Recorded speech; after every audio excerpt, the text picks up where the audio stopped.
Mu nteekateeka ey'okubeera nga batumbula ebitone mu bavubuka General Muhoozi Kainerugaba wakutalanga ebitundu by'eggwanga ebiwerako okusobola okubeera nga bazuula ebitone mu bavubuka wetwogerera babadde mu bitundu ebya West nga banoonya ebitone era abavubuka bawangudde bafunye ebirabo ebiwerako.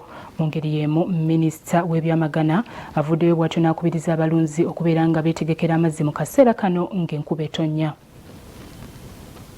Mu kutumbula ebitone mu bavubuka, General Muhoozi wakutalaga ebitundu by'eggwanga ebiwerako ng'atumbula ebitone mu bavubuka nga mu kiseera kino Western Uganda eri mu kwetegekera omukolo omunene ogugenda okwetabwako General Muhoozi nga Niwagira Michael Toyota bw'ategeezezza. Era n'eno tonamenti bagisse akasiki ku katonamenti enene egenda kutwala Ankole sub-region.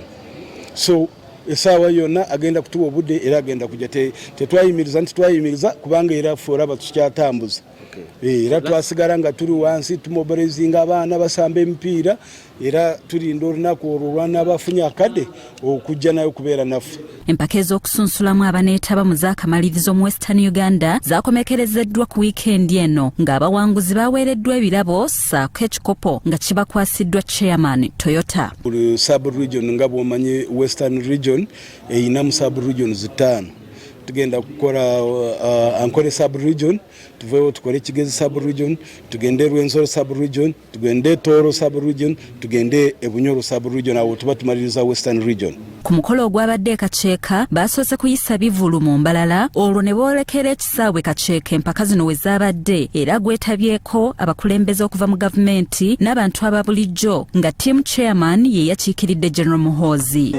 Twenda kusiima General Muhoozi ahabw'okureeba ngu nawe ateereho omwoga n'omukono mwingi gw'okugira ngu atungure taransi z'abanyayuganda nyenkyeka netwe tugire amatiimu nk'ag'okureeba omu bajungu nangwa omwe nooreeba n'abairaguje nibabazanda bakutunga sente nyingi so tubaasa abanyambarira kutandikiraho oshange turiyo mu za Manchester nankahiyo batunge sente. Ate ye minisita w'ebyamagana Major Bright Lwamirama naye akubirizza abalunzi okuteekawo enkola ey'okutereka amazzi mu kiseera kino ng'enkuba etandise okutonnya basobole okwewala ebbula ly'amazzi eribaddewo mu ggwanga. Alisa mwine kuhinga emiti kandi mwine kuhingira amatungo ganyu abokuba obwo obunyatsi bw'okuriiba omu kashozi aka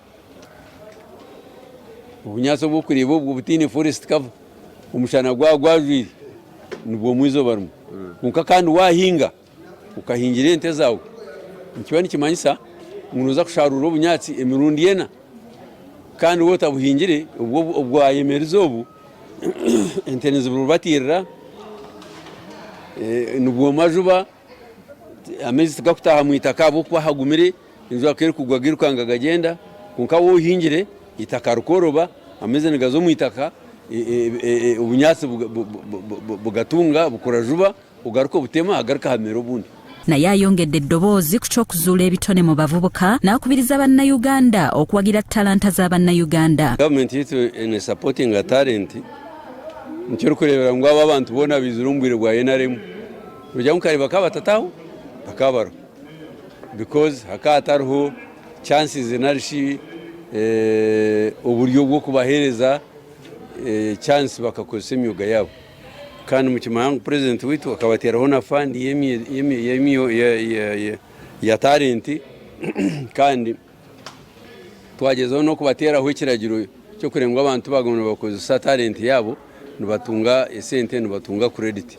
Minisita yabadde ku mukolo ogw'okutongoza albamu y'omuyimbi Lilian Nabaasa ku Adit Mall Mbarara era Nabaasa yeebazizza Salt Media olw'obuwagizi bw'emuwadde ne takomaawo ne mwane ku ssente. Nga ninsiima ba Salt Media bakampereza oburango bwa Busha TV na radio yona radio yabo Busha ntine kinshashire tubarenga ari ekyo Susan Makura Bugingo yampereza emitwaro 50 nguzi ntambuzo mu college. General Muhoozi yavaayo n'ategeeza nti gavumenti yeetaaga okutumbula ebitone mu bavubuka nga mu kiseera kino kyataddeko essira. Byabadde mu kibuga Mbarara nga bitegekeddwa abawagizi ba Muhoozi nga bawagiddwa team chairman. Byatumwebaze Godfrey, Salt TV, Omonnyo.